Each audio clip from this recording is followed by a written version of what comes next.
আলাইকুম প্রাণপ্রিয় চাকরিপ্রার্থী ভাই ও বোনেরা। প্রাণী সম্পদ অধিদপ্তরের বিভিন্ন পদের কিন্তু পরীক্ষা স্থগিত করে দিয়েছে।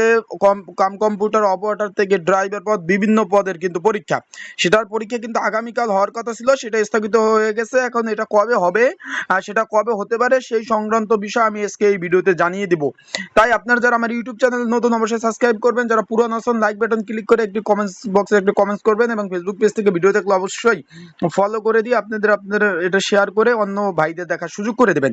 এখন এই যে গণপ্রজাতান্ত্রিক বাংলাদেশ সরকার প্রাণী সম্পদ অধিদপ্তরের বিভিন্ন পদের বিভিন্ন পরীক্ষা, এটা কি জরুরি বিজ্ঞপ্তি প্রাণী সম্পদ অধিদপ্তরের 17/4/2024 তারিখ স্মারক নং এত মোতাবেক নিয়োগের বিজ্ঞপ্তির আলোকে নিয়োগ কমিটির সিদ্ধান্ত মোতাবেক আগামী 19/7/2024 তারিখ শুক্রবার সকাল 10টায় ক্যাশিয়ার, অফিস সহকারী কাম কম্পিউটার মুদ্রক্ষিক, তারপর হলে ল্যাবরেটরি টেকনিশিয়ান, স্টোর কিপার সহ গুদাম রক্ষণাবেক্ষণ সহকারী পদে প্রাক নির্বাচনিক পরীক্ষা এবং ড্রাইভার ট্রাক, মিল্ক ড্রাইভার এবং ভ্যান ড্রাইভার ইত্যাদি ইত্যাদি পদে কিন্তু পরীক্ষা হওয়ার কথা ছিল। পিকআপ ড্রাইভার, পাম্প চালক, এইসব পরীক্ষা কিন্তু অনিবার্য কারণবশত স্থগিত হয়ে গেছে। এখন স্থগিত হয়েছে ভালো কথা, আপনারা যারা কর্তৃপক্ষ আছেন তাদের দৃষ্টি আকর্ষণ করে বলতে চাই, যেহেতু একটা দেশে একটি এখন বর্তমান পরিস্থিতি যায়, এখানে কিন্তু বড় ধরনের একটি সমস্যা চলতেছে কোটা আন্দোলন নিয়ে। ঢাকা যেহেতু আপনারা পরীক্ষা ওই নোটিশে বলছেন যে পরীক্ষা হবে ঢাকা উত্তর ও দক্ষিণ সিটি কর্পোরেশনের 40টা কেন্দ্রে, সেই ক্ষেত্রে কিন্তু ভাই ওইখানে কোনোভাবে পরীক্ষা নেওয়া সম্ভব না।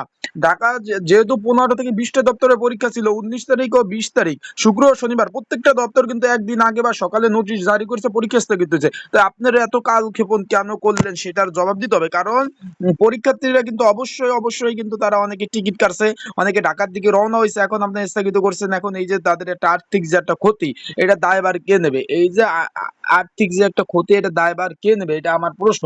কারণ আপনারা যদি এই বিজ্ঞপ্তিটা সকালে দিতেন, আপনারা দেখছেন যে দেশের অবস্থা ভয়াবহ, আন্দোলন আরো বাড়বে, সেই ক্ষেত্রে আপনারা আগে এটার ব্যবস্থা কিন্তু নিতে পারতেন। আপনারা কিন্তু এটার ব্যবস্থা আগেই নিতে পারতেন। এই নোটিশটা যদি এখন এই রাত 8টা বাজে না দিয়ে এই নোটিশটা যদি সকাল 10টা বাজে দিতেন, অনেক পরীক্ষার্থীর কিন্তু উপকার হইতো, তাদের হেল্প হইতো, তারা কিন্তু আগে থেকে ব্যবস্থা নিতে পারতো। যে ক্ষেত্রে অনেকে টিকিট কাটছে, কিন্তু অনেকে অনলাইনে বাসের টিকিট কাটছেন, তারা এই টিকিট গুলা কি করবে?